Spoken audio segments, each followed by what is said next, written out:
Bienvenidos al primer espacio, al primer segmento de este programa titulado 35 años de democracia.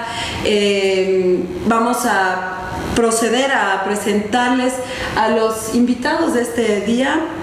Por mi derecha tengo a Julio Cross, que es secretario de Relaciones Exteriores de la Estructura Ejecutiva Departamental de La Paz de Demócratas. Bienvenido, Julio. Julián, perdón, disculpa. No hay problema. Más bien muchísimas gracias a todos por estar aquí presentes y por invitarme. Es un placer compartir este espacio. Y a ver, esperemos que podamos aprender bastante el uno al otro. Es el espíritu del debate. Correcto, esa es la idea. Más allá por la derecha tengo a Javier García, es analista. Muy bienvenido al programa. Muchas gracias, Lili, por la invitación. Excelente. Marcelo Arequipa, que ya es reincidente, es la segunda vez acá, ¿no? Analista político, cientista político. Sí, politólogo, gracias. Sí, gracias. Y Rubén Darío Chambi, por mi izquierda, que es antropólogo y miembro del colectivo Curva. Bienvenido. Gracias por la invitación. Okay.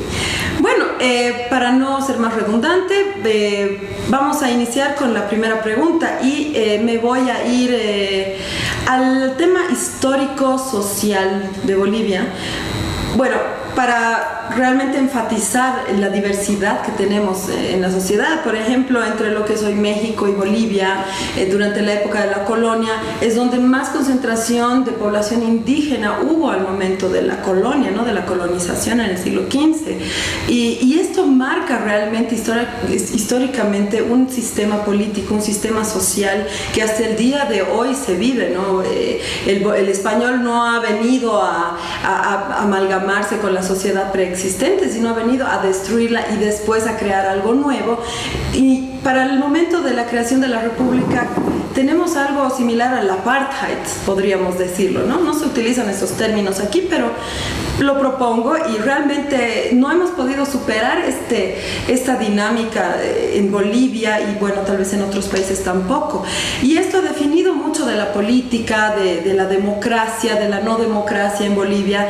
Y a 35 años de haber recuperado nuestra democracia, ¿qué lecciones hemos aprendido? ¿Qué lecciones ha aprendido Bolivia sobre las relaciones entre gobierno y ciudadanía? Por favor, Julián, si me haces el honor. Me han tirado la pelotita. Al momento de evaluar 35 años de democracia, con todo el antecedente histórico que nos has planteado, yo creo que en realidad se aprendió a sí misma, ¿no? Hay procesos que se han venido gestando a lo largo de estas últimas décadas que son irreversibles y que son en realidad logros positivos dentro del cambio en el tejido social boliviano. Se aprendió indígena, que fue un rostro que se negaron a ver liberales, socialistas a lo largo del siglo XIX, a lo largo de buena parte del siglo XX. Se aprendió plural, se aprendió multiétnica, que son parte de lo que conforma el nuevo discurso y de la nueva visión del boliviano. Pero lastimosamente creo que también se aprendió bastante desigual. Todavía se aprendió pobre. Todavía se ha aprendido con muchas necesidades en temas de salud, en temas de educación, que al parecer son difíciles de poder llevar adelante y poder mejorar en cuanto a la situación. Sin embargo, creo que la lección más importante que nos han dejado 35 años de democracia es la condición participativa de la ciudadanía. Como nunca en la historia elegimos alcaldes, elegimos hasta magistrados, elegimos magistrados. Y esto es positivo, porque hay una cultura del diálogo. Yo me niego a pensar que el boliviano es una persona que es confrontativa, todo lo contrario. Hemos pasado por procesos sumamente duros, ingresamos a la democracia con una hiperinflación rampante y solamente aquí podríamos haber sobrevivido al proceso hiperinflacionario sin haber tenido muertos y sin haber tenido enfrentamientos violentos que dejen grandes cicatrices. En ese sentido, las grandes lecciones de la democracia creo que son las que ahora deberíamos empezar a retomar, porque parece que se están dando por sentadas, ¿no? Sobre todo en el principio esencialmente democrático de que el poder, y esa es la gran lección que nos dejaron las dictaduras en su momento, el poder tiene que ser controlado. y evidentemente el poder es algo de lo que tenemos que protegernos. Para eso está la Constitución. Tú, Marcelo, tienes una lectura más desde las bases, ¿no? ¿Qué podrías acotar a esto? O sea, ¿cómo se podría controlar el poder desde tu perspectiva? Sí, a ver, digo desde las bases mi lectura porque en algún momento yo sostenía, siguiendo una lógica que está muy impregnada con el sello particular de lo que es este siglo, del cambio social y político, es algo que se va a transformar hoy día de abajo hacia arriba. Es decir, las movilizaciones, la participación, lo que decía Julián, la participación tan fuerte y tan activa que tiene hoy día nuestra sociedad, nuestra Bolivia a 35 años, no se puede entender sin la movilización que ha habido, y sobre todo desde el primer gobierno del presidente Morales, a partir de la idea de transformas lo político, transformas lo social, en la medida en la que tú puedes movilizar, ¿no? Ya no es tanto en la medida en la que formalmente tú puedes mover. Es decir, los partidos políticos, las organizaciones que comúnmente conocemos, digamos, en lo que es lo teórico. Pero ahí yo quisiera hacer más bien un mea culpa, una especie de autocrítica, porque yo creo que finalmente a 35 años, y un momento importante era el momento refundacional del 2009 para adelante con la nueva Constitución, yo ahí sí coincido en que no hemos sido capaces hasta el día de hoy de implementar aquello que se conoce como el Estado moderno. Un Estado moderno se construye en la medida en la que primero, antes de ampliar derechos, antes de meterte con la democracia electoral si quieres, si dar más participación, antes de eso, lo que tienes que hacer es tener bases mínimas institucionales, reglas mínimas por las cuales te vas a regir como sociedad, y después de eso recién te pones a sentar y a decir, bueno, entonces vamos a repartir más derechos. Yo creo que más bien en nuestro país no solamente es el sello particular de la Constitución del 2009, sino son todas las anteriores. Siempre nos hemos debatido en la medida en la que ya vamos a hablar de un nuevo país. Sí, hablaremos de un nuevo país, pero yo quiero más cosas para mí, ¿no? No, más bien, ya, ¿qué cosas pueden regularnos a nosotros? Y esas cosas no van a ser fácilmente maleables, no van a ser fácilmente modificables. Creo que ahí hay un mea culpa, una autocrítica, tanto para gobernantes como para gobernados. Todos tienen tentación de modificar las cosas a su favor, pero en la medida en la que eso a mí me pueda beneficiar. Yo creo que eso es un desafío, sobre todo pensando a futuro, porque creo que esta generación que nace a la vida, digamos, democrática, sobre todo en sus 35 años, tenemos que empezar a debatir y a compartir este tipo de ideas que vayan más allá de ampliar solamente derechos. Entonces tú dices que no se ha avanzado mucho, en esos 35 años se ha mantenido toda esta dinámica, realmente no. Que arrastramos de antes. Sí. Interesante, ok. Javier, por favor, ¿cuál es tu opinión al respecto? Yo voy a disentir con Marcelo. Yo comparto contigo de que ha habido un mayor grado de democracia participativa. Creo que todos aquí estamos de acuerdo en eso, pero yo creo de que no es algo deseable la creación de instituciones más intensas, y lo voy a explicar de esta manera. En primera instancia hay que entender de que hay una especie de trade-off de uno o lo otro entre el nivel de participación de lo social y el nivel de institucionalización de una sociedad.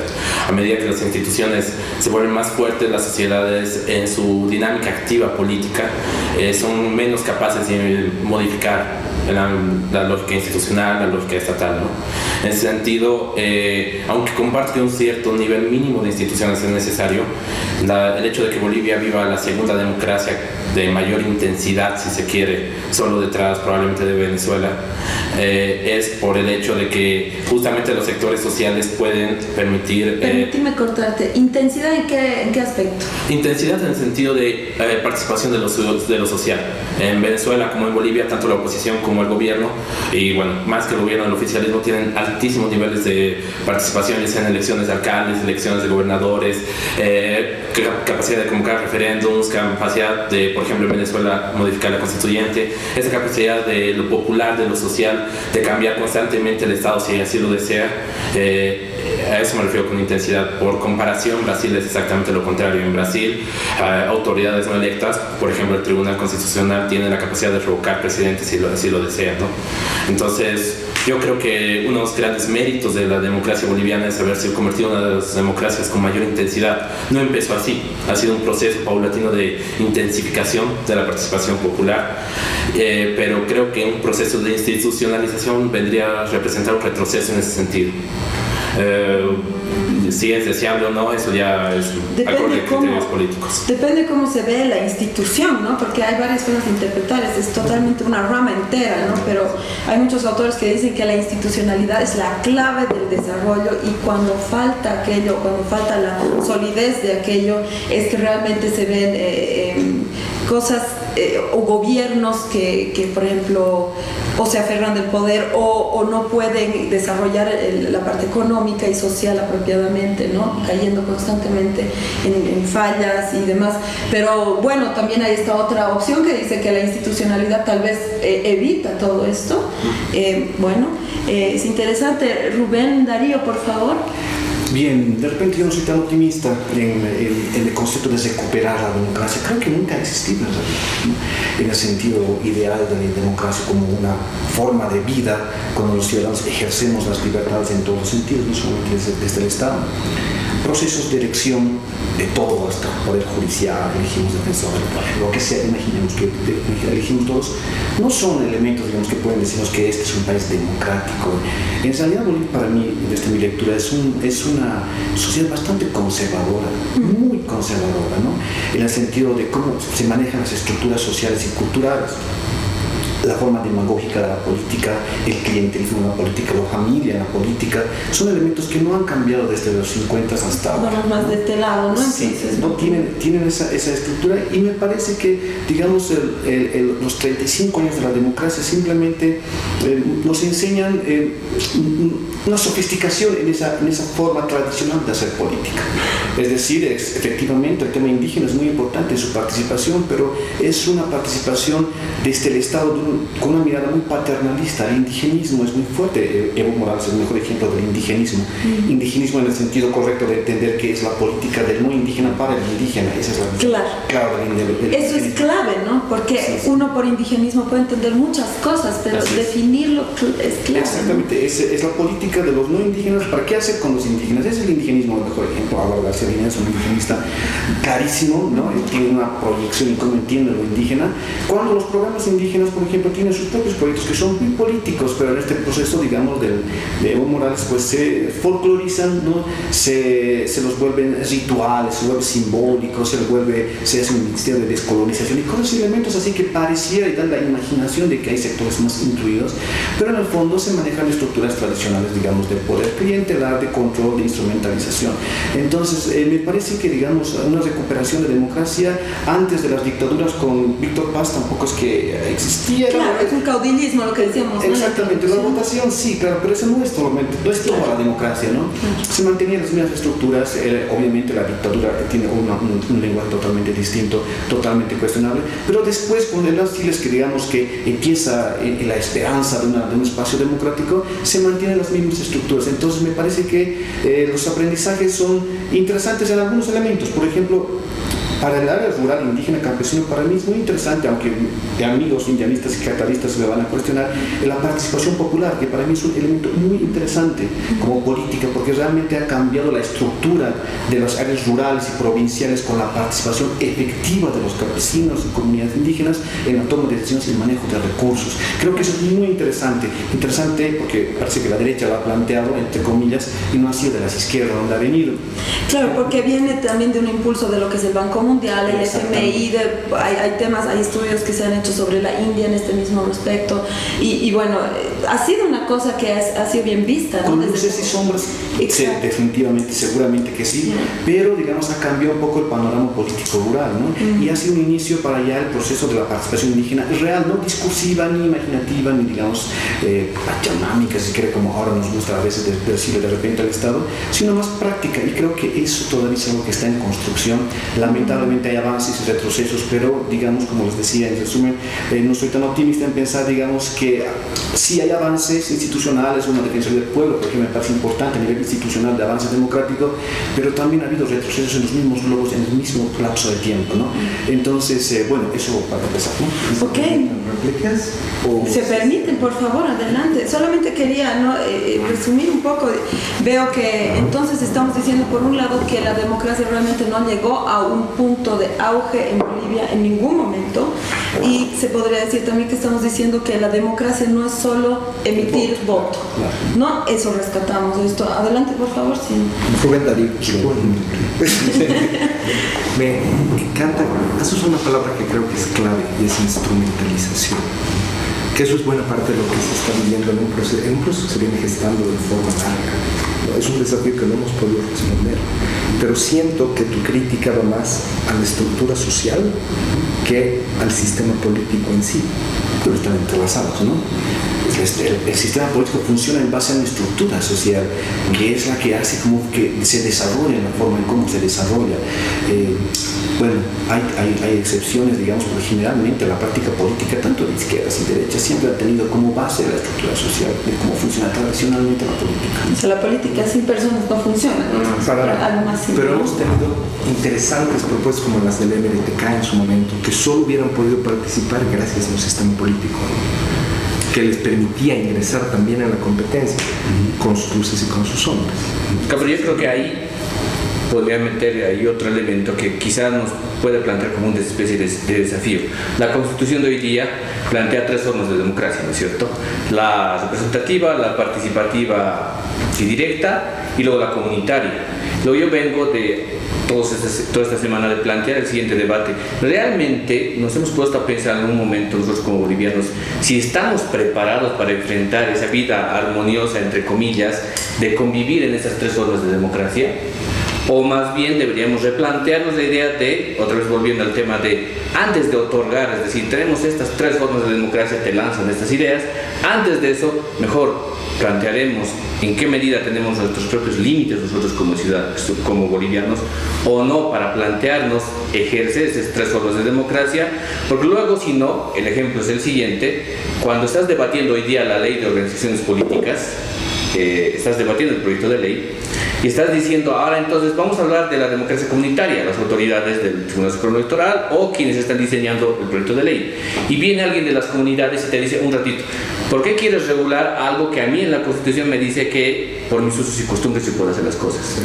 No puedes poner en la ley, no puedes regularme a mí algo que la Constitución me está dando a mí como una especie de carta blanca. A eso me refiero con que nos estamos enfrentando a un desafío. Es decir, hay un planteamiento ahí adentro en el que no es necesariamente pensar otra vez todo lo bonito y lo blanco que puede hacer, en el sentido en el que nos dan tantos derechos, qué bien, entonces podemos ejercer varias formas de democracia, pero yo creo que ahí al mismo tiempo también tenemos que plantear si tenemos nosotros mismos como sociedad debilidad o desafíos, ¿no? Ok, una última por favor intervención para terminar el bloque. Muy brevemente decir que comparto con Rubén en el sentido de que hay muchos retos adelante, de que de acuerdo al balance general no es muy positivo, pero yo creo que en comparación con lo que había antes ha habido grandes avances muy serios, sobre todo los factores como la ley de participación popular y la autonomía indígena, que son logros, creo yo, de lo popular. Y retomar un poco lo que mencionaba Lili sobre el tema del apartheid, muy brevemente decir de que realmente en los últimos, si se quiere, desde los finales de los 90 hasta finales de los 2000 hubo una transición muy lenta, muy paulatina para ir eliminando el apartheid político del mundo indígena. Tal vez no se ha logrado terminarlo por completo, pero sin duda comparto con Rubén de que el apartheid económico, es decir, en términos de estructuras socioeconómicas, no se ha eliminado, y creo que una cosa en la que la izquierda y mucho del movimiento indianista y catarista va a estar de acuerdo es la necesidad de ir desmontando esas estructuras. La forma en que cómo hacerlo es ahora también es otro tema, ¿no? Es un reto, ¿no? Es un reto. Bueno, así concluimos el primer bloque del programa. Muchas gracias. Simplemente para reflexionar, ¿Bolivia está lista para una democracia? Sin irnos al lado de las dictaduras, ¿no? Reflexionenlo ustedes. Tenemos el tema educación, el tema educación política y demás, que en otros países es distinto. Entonces, reflexionemos esto para otro debate y acompáñenos en el siguiente segmento.